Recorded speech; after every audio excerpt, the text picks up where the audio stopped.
반갑습니다. 넷째 날입니다. 오늘은 갈라디아서 6장 1, 2절 말씀 읽고 나누며 시작을 할게요. 형제들아, 사람이 만일 무슨 범죄한 일이 드러나거든 신령한 너희는 온유한 심령으로 그러한 자를 바로잡고 또 자신을 살펴보아 너도 시험을 받을까 두려워하라. 너희가 짐을 서로 지라. 그리하여 그리스도의 법을 성취하라. 서로 짐을 지라 라는 제목으로 말씀을 나눕니다. 1939년 출간된 보네포의 두 번째 책이죠. 어제까지 우리는 나를 따르라라는 책을 이제 그 속의 중요한 주제들을 다루었다면 이것과 연관해서 같이 고민해야 할 책이 바로 성도의 공동생활이라고 하는 책입니다. 핑계인 발대 신학교 교장을 지내면서 형제의 집 기숙사의 일종의 목회자 후보생들과 머물렀던 경험을 바탕으로 기록한 책이죠. 교회론을 다룬 책이 아니에요, 여러분. 철저하게 기독교인이 어떻게 공동생활을 해야 하는가, 거기에 초점이 맞춰진 책인데 일종의 실천적 공동체 이론서다라고 표현할 수 있다고 저는 생각을 합니다. 여러분 아시지 않습니까? 그리스도인의 진짜 실력은 관계 속에서 확인되는 거거든요. 그 사람을 관계에 넣어보면 이 사람의 신앙 수준을 알 수가 있습니다. 그리스도 안에서 함께 더불어 살아가는 힘이 과연 우리에게 있는가? 함께 산다라고 하는 것은 여러분, 영원히 즐거운 게 아니거든요. 인생의 희로애락이 그 속에 모두 포함되어져 있잖아요. 관계가 좋을 때가 있다면 나쁠 때가 있고, 기쁠 때가 있다면 슬플 때가 있습니다.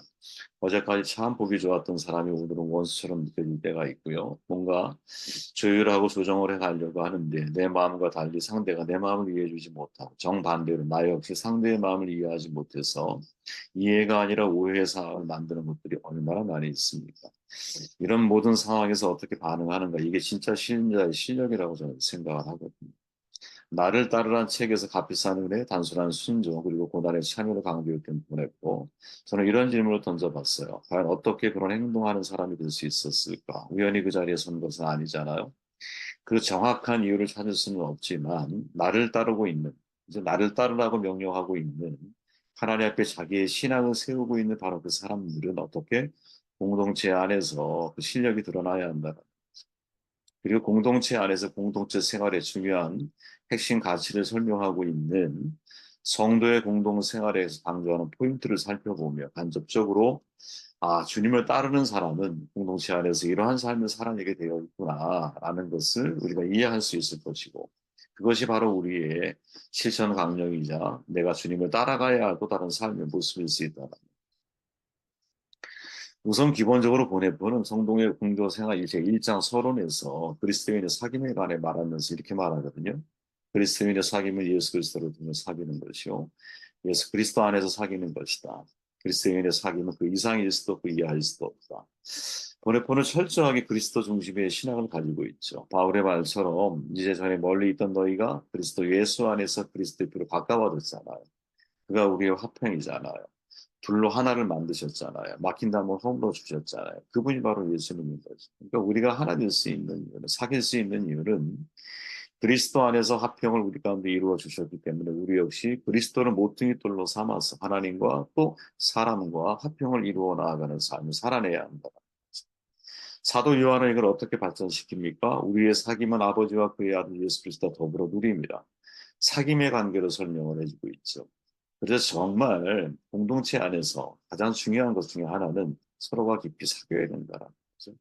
사귐의 관계 속에 들어가야 돼. 근데 이것이 단순한 인간적인 사귐이 아니라 철저하게 예수 안에서 그 일이 이루어져야 된다는 거죠. 예수가 없으면 의미가 없는 거예요. 세상의 동호회 다를 바가 없어. 근데 예수가 있기 때문에 내 인생의 모든 지정에 속해 있는 감정이나 기쁨이나 슬픔이나 분노나 이 모든 것들이 누구를 통해서 그리스도를 통해서 상대에게 전달되고 받아들여질 때 공동체가 진짜 교회는 건강해질 수 있는 것이죠. 보네포는 여러분 공동체로 살아간다라는 것이 만만한 일이 아니라는 사실을 명확하게 그는 경험적으로 알고 있어요. 저 사람만 아니면 교회가 평화로울 텐데 또는 저 사람만 있으면 신앙생활이 더 행복해질 텐데 이처럼 하나님이 좋아 교회 공동체로 들어왔다가 사람에게 실망하고 교회를 떠나는 사람도 있고 더 좋은 사람을 찾아서 교회를 쇼핑하는 일들 이게 얼마나 허다합니까 오늘 교회에. 보네포의 공동체 역시도 그와 같은 일이 벌어졌던 것 같아요. 그래서 보네포가 말하기를 뭐라고 말하냐 그리스도인이 그리스도인들 가운데 설 수 있다는 것은 결코 자명한 사실이 아닙니다. 예수 그리스도는 그의 원수들 가운데 살았습니다. 마지막에 모든 제자들을 떠났습니다. 십자가에서 악한 자와 조롱하는 자에게 둘러싸인 그는 오직 홀로였습니다. 그가 오신 목적은 하나님의 원수들에게 평화를 주려는 것이었습니다. 그러므로 이게 중요하죠. 그리스도인도 홀로 수동적인 은둔 생활을 할 것이 아니라 원수들 가운데 살아야 합니다. 그의 사명과 일은 바로 원수들 가운데 있습니다. 저는 사실 보네포의 이런 문장들이 너무 감동적이거든요. 복잡한 글이 없어요. 네, 아주 난해한 글도 없어요. 되게 차분해요. 되게 직설적인 문장으로 이야기를 해요. 그런데 그 이야기들이 본질을 파고들어가죠. 예수님이 온 곳은 세상인 거예요. 그리고 예수님이 살아간 삶은 수도승의 삶이 아니야. 그죠? 광야의 삶이 아니야. 예수님은 원수들 한가운데서 죄인들과 함께 식사를 했어요. 그죠? 그들 속에 들어가서 위선자들아 라고 막 그들의 삶의 모습을 비판하세요. 그죠? 불우한 영혼들 끌어안으세요. 만드세요. 문을 비벼주세요. 일으키세요. 다 원수들 한가운데 들어가서 그 일을 하시는 거거든요. 형제의 집 안에서 어떤 원수 맺는 일이 있었을지 여러분 상상이 되지 않습니까? 이 보레퍼가 이런 고백을 하고 있을 때 여러분 우리가 때로 공동체 안에서 나의 거룩한 신앙생활을 방해하는 또는 어깃장을 놓는 사람들을 만나게 될 때 이 공동체를 떠나 또 다른 공동체로 혹은 나 홀로 따로 떨어져서 신앙생활을 하고 싶을 때가 있죠. 그러나 아십니까 여러분? 예수님이 오신 것은 원수들이 존재하는 이 세상에 그 원수들에게 평화를 주려고 오신 거라. 죄인과 함께하는 자리마다 서기와 발이 쫓아다니면서 차가운 시선을 예수님한테 주죠. 십자가에서 악한 자와 조롱하는 자에게 둘러싸였을 때 홀로였어요. 그러나 예수님은 홀로였지만 홀로 수도원적인 신앙생활을 한 분이 아니었다는 것이. 원수를 한가운데 살았고 그 한가운데서 사명을 이루었다. 과연 우리는 어떠한가? 과연 이러한 신앙의 자세를 가지고 공동체를 대하는 그리스도인들이 얼마나 있는가? 조금만 나를 불편하게 하는 사람을 만나도 또 다른 도피처를 찾아 떠나는 사람이 과연 아닌가? 야, 저리 싫으면 중이 떠나면 되지 않은 마음. 내가 공동체를 바라보고 있습니다. 그래서 원수가 없는 곳을 찾아다니는 또는 방랑인 신앙인이 아닌 제 자신을 돌아보게 돼요. 네. 지난 신앙생활한 이후에 얼마나 많은 사실은 그죠? 저에게도 이런 모습이 있지 않았겠습니까? 야, 원수가 없는 곳을 찾아서 내가 신앙생활 하려고 합니다. 신앙의 이 방랑자들을 향해서 보네포와 강력하게 말하고 자신과 공동체에 대한 실망이 빨리 찾아올수록 모두에게 유익합니다. 정말 직설적이죠, 이분 표현. 아주 그냥 뭐랄까요? 돌아가는 게 없어요. 바로 직선적으로 그냥 이야기를 했어요. 이상에 집착하는 공동체는 반드시 문제가 무너지게 되어 있습니다. 진실하고 헌신적인 사람도 기독교 공동체의 파괴자가 될 수 있습니다. 하나님은 몽상을 미워합니다. 여러분 진실되고 헌신된 사람이 어떻게 공동체의 파괴자가 될 수 있을까? 바리새인 이 사람들 여러분 본인 딴의 자기 신앙이 누구보다 여러분 외적으로 놓고 볼 때 경건한 사람들이야. 그 사람들. 그죠? 자기 의의가 정말 팽배해 있는 사람들 아니에요. 얼마나 진실하고 헌실됐다고 본인이 생각하겠어. 하지만 파괴하죠. 그럼 이런 부류의 사람은 누구냐? 공동체가 원수가 없는 곳이라고 생각을 하는 사람인 거죠. 절대 그렇지 않다. 공동체는 그 속에 원수가 있어요. 그리고 원수들과 살아내는 능력이 진짜 우리의 실력입니다. 성경에서 교회의 롤모델이 에베소 교회예요. 왜? 에베소 교회가 교회론의 대표적인 서실 아닙니까? 소아시아의 교통 중심지인 에베소, 상업도시였죠. 오늘날로 말하면 한 세종 신도시 같은 도시예요. 가봐서 아시죠, 여러분? 엄청나게 지금 뭐 빌딩 들었어, 아파트 들었어, 난리가 났는데. 자, 그렇게 막 신흥으로 부흥하는 그런 도시인 거죠, 에베소 교회가. 바울이 세웠어요. 3년 동안 모이며 제자 훈련을 했어. 사역자를 양성한 곳이에요. 바울이 목회했으니까 얼마나 그 교회가 건강했을까. 그죠? 바울 같은 탁월한 신학자이자 하나님께 뜨거운 열정을 가지고 있는 열심히 특심한 사람이 했으니 얼마나 사실은 에베소 교회는 구원받은 사람들이 모인 공동체였거든요. 에베소 1장이나 2장, 4장, 4절, 8절 이런 데 보면은 구원받은 사람들이 되니까 나네. 그죠? 우리에게 기존 기성 신앙인들이 많은 그런 교회. 그러니까 가장 이상적인 모델 같은데 에베소서 4장을 읽어보면 이런 말이 나오죠. 그런즉 거짓을 버리고 각각 그 이웃과 더불어 참된 것을 말하라. 이는 우리가 서로 지체가 됩니다. 그 안에 거짓말쟁이들이 아주 많았던 것. 돈을 내어도 죄를 짓지 말고 해가 지도록 돈을 품지 말고 화내고 짜증내고 분노하는 사람들이 많이 있었던 거죠. 도둑질하는 자는 다시 도둑질하지 말고 자기 손으로 수고하여 선한 일을 남의 것을 세비는 사람도 있었던 가 전문적인 용어로 옛날에 세빈다 그러잖아. 그래서 선진국일수록 이런 게 오히려 더 많은 것 같아요 보니까. 예전에 저도 프랑스 갔을 때 배를 답사하느라 들렸는데 누가 이 하루 풀 우리로 얘기하면 프리패스를 끊어준다. 표기해서 갔는데 편도 지금 돈으로 우리 돈으로 얘기하면 1,000원짜리 끊어준다. 10만 원 받고.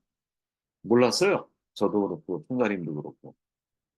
야, 그러고 났는데 야, 이 프랑스가 선진국이라고 하는데 사람들은 그게 아니구나 이런 생각이 들었어. 더러운 말은 너희 입 밖에도 내지 말고 선한 말을 듣는 자에게 은혜를 끼쳐라. 말을 함부로 하는 사람들이 많았던 거지. 성령님을 근심하게 하는 사람들 30절에 보니까 성령 하나님을 무시하는 사람들이 있었어요. 이게 에베소 교회 모습이었어요. 여러분 우리가 생각하는 이상적인 교회의 모습입니까? 이 교회가 성인들이 모이는 것인가? 아무 문제가 없어 보이십니까? 에베소 교회가 아니죠. 오히려 믿는 자들이 모였는데 대부분 구원받은 사람들이 절대 다수를 이루고 있는 공동체였는데 야 이건 너무 실망스러운 모습이 있고요 받았던 거죠. 그러니까 바울의 입장에서는 그 회론을 말하는 거지. 우리가 생각할 때는 어, 연약하고 이렇게 막 이제 세워져 가야 하는 이 초신자들이 있는 곳을 향해서 그 회론을 말하면 되게 설득력이 있고 쉽게 받아들여지는데 거꾸로 해집니다. 에베소 교회는 크리스천들이 많아요. 그런데 거짓을 말하고 분을 내고 도둑질하고 더러운 말하고 성령을 근심케 하고 난리가 아닌 거예요. 완전히 다 정말 죄인들이 모여 있는 것 같은 거야. 겉은 거룩한데 우리의 교회에 대한 시각이 여기서 바뀌어야 돼. 그러니까 예수께서 이상적으로 생각하는 교회는 뭐냐?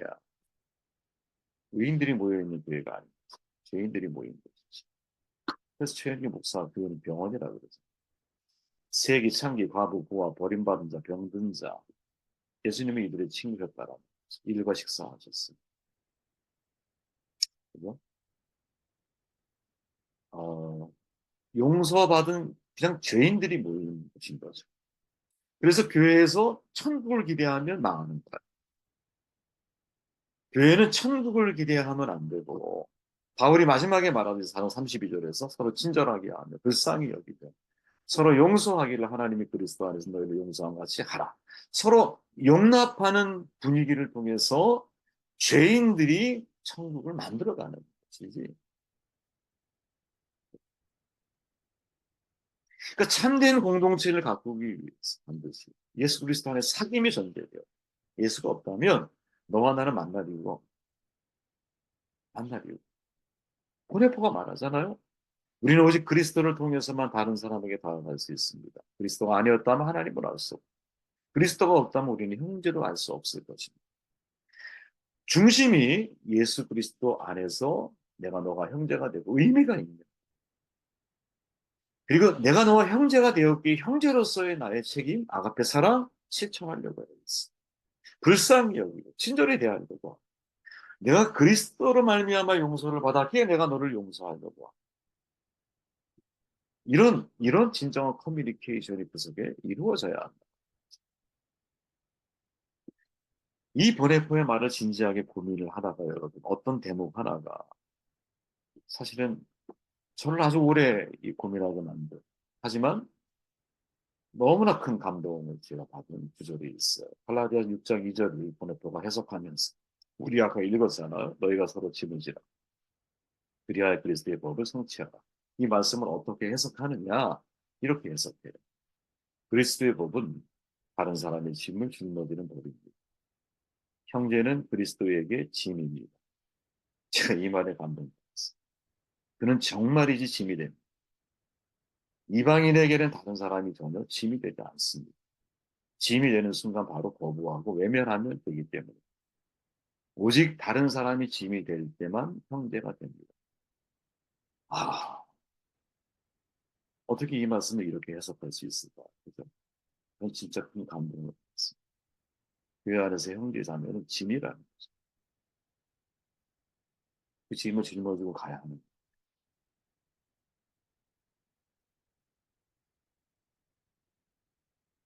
우리는 동역자라고 생각을 하죠. 물론 동역자야. 근데 짐이라고 생각해 본 적은 한 번도 없어요. 근데 바울은 지금 여러분, 너희가 짐을 서로 지라라고 이렇게 말을 하는데, 이때 짐의 의미를 형제와 자매라고. 세상은 이 짐을 짊어지지 않아. 왜?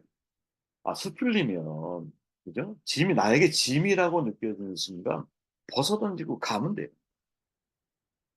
오늘날 그리스도의 이름을 가지고, 그리스도인이라고 하는 이름을 가지고, 이렇게 행동하며 살아가는 신앙인들이 세상에 도처에는 허다하죠. 내가 좀 짐스럽게 교회가 느껴지면 정리합니다. 사람이 짐처럼 느껴지면 다른 곳에 가면 원수 없는 곳에 가면 되지.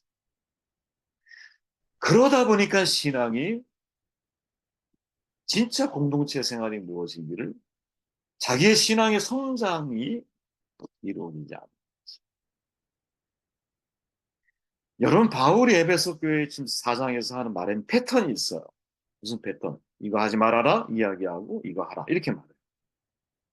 바울은 너무 잘 알아. 예를 들어서 도둑질하는 자는 도둑질 하지 말아라. 그죠? 근데 이거로 안 끝나. 자기 손으로 선한 일을 하라. 하지 말아라와 하라가 반복돼. 사람은 하지 말라고 하면 또 하고 싶어지잖아. 바울이 이 점을 너무 잘 아는 것 같아요. 그죠? 그러니까 진짜 치료받기 위해서는 여러분 하지 않는 것으로 끝나면 안 되는 거야. 이거 십계명도 마찬가지다. 하라와 하지 말라. 오미시와 컨디션 함께 공존하자. 하라까지 가야 되는 거. 건강해지려면 운동해야 돼. 그죠? 생각해 보세요. 살이 쪘어. 빼려고 그래. 그럼 하지 말아야지. 밥을 많이 먹으면 안 돼. 하지 마. 그럼 끝입니까? 아니죠. 그 다음은 자전거를 타요. 걸어요. 네? 운동을 해요. 하라가 있는 거. 바울이 지금 그러 그래서 진짜 형제의 짐을 진다라고 하는 것은, 그죠? 형제가 짐이라는 사실을 근데 짐이라고 하는 사실을 아는 것으로 끝나는 게 아니지.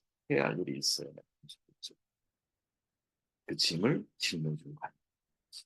짐이기에 버리지 말고 짐이기에 짊어지는 이게 바울의 마음이 보네포가 바울 선생님의 말씀 속에서 읽어낸 아주 탁월한 해석이 아닌가 하는 생각을 해보게 되었습니다. 짐을 서는 시간. 이게 우리가 주님의 길을 따라가는 주님이 우리에게 보여주셨던 정말 가치 있는 삶의 모범이 아니었나 생각을 하게 되었습니다.